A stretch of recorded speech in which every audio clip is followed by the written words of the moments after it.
Good afternoon. We had the May USDA report out this morning. Talk a little bit about that. This was our first look at new crop numbers for corn and soybeans.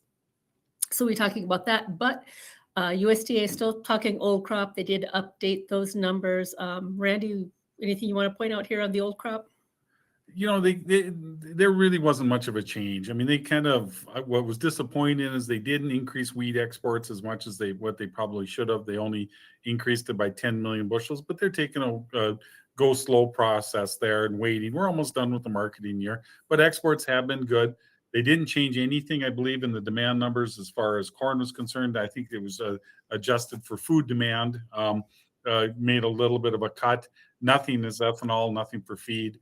And then for soybeans, as expected, we did cut the exports a little, increase crush to offset it. So there was minor tweakings of the numbers, but I think the biggest one was that maybe not enough of an increase for exports for wheat.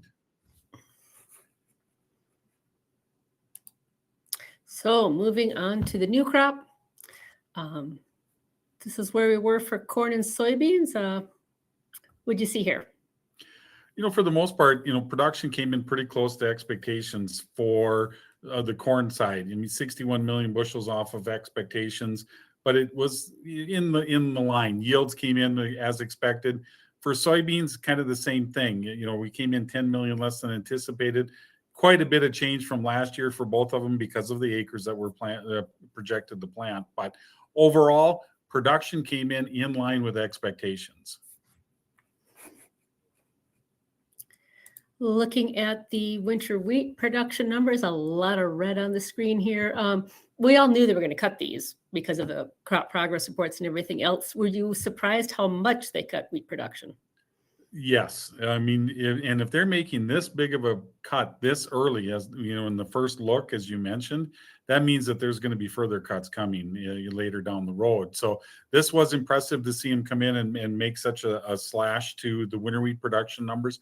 The wheat quality tour is just starting, so we're just going to get their ideas of it.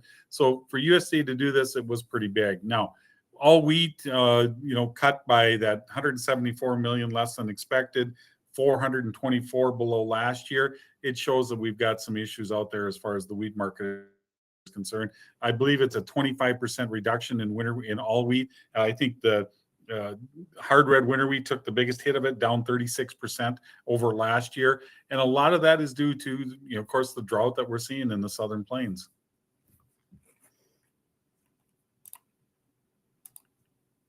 And then that takes us to the new crop ending stocks numbers. Anything surprise you here?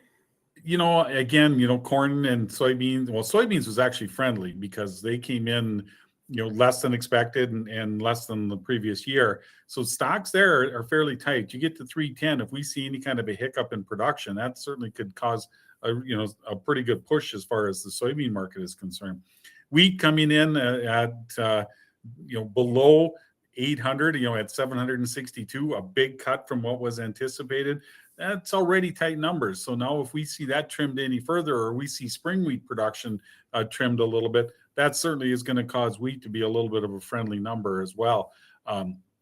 For corn, that's going to be a story that's going to develop. We're going to have to see where the acres come in and stuff. But right now, with stocks coming in close to that 2 billion, we're still fairly comfortable on the corn side, and that's one that it's going to take a little longer for the bullish attitude to come towards. Moving on to, the national average price. These are the numbers for new crop. Those are some big increases on soybeans and wheat there. Big increases. I mean, you look at over $1 increase for the wheat, and because stocks dropping down to 700 and some, that really did help push it. But for soybeans, and that's when we're still looking at and wondering just what kind of demand we're going to see out of China. So that was a pretty impressive to see USDA come with that. With corn, because stocks didn't really see a lot of change much there, seeing a small increase was kind of warranted. And then looking at South American numbers, USDA didn't change anything on the soybean side. For corn, though, big increase in Argentina corn. That's kind of unusual to jump 7 million metric tons in a month. That is really unusual for USDA, well, for anybody to see that kind of an increase. I mean, that's a big one. USDA has been kind of lagging a little bit on their production numbers for Argentina, but to see that big of an increase in 1 month is large. Now, what's interesting is that, they did increase corn for both Brazil and for Argentina. They didn't make any adjustments on the soybean side, which is kind of odd that they wouldn't see that follow through since these are crops being raised at the same time. But we'll see going forward. Now, a lot of this is going to be used domestically in country for their biofuels and for their own uses, but some of this is going to hit the export market. Moving on then to the old crop world ending stocks. Saw cuts to wheat, little increases to corn and soybeans there.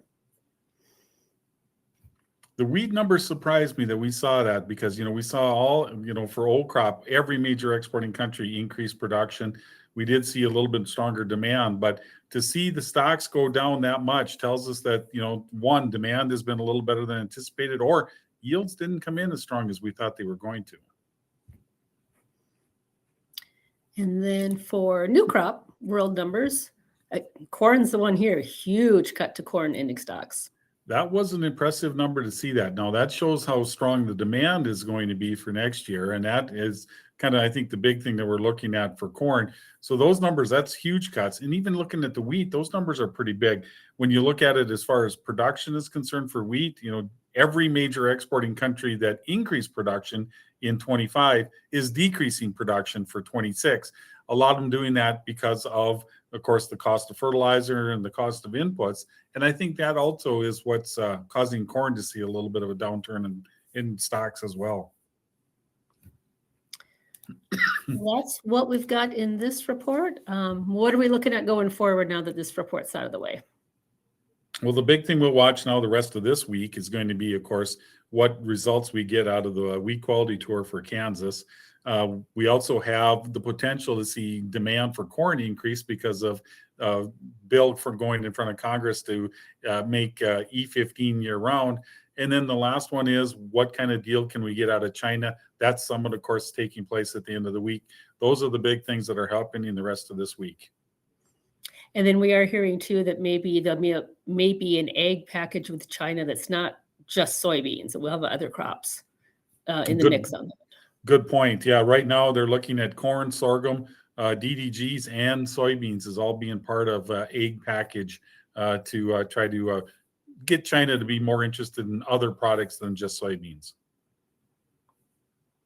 Well, if you have any questions on the report or the China meeting or anything else, this is how you contact us. You know how to get a hold of us, and thanks for listening.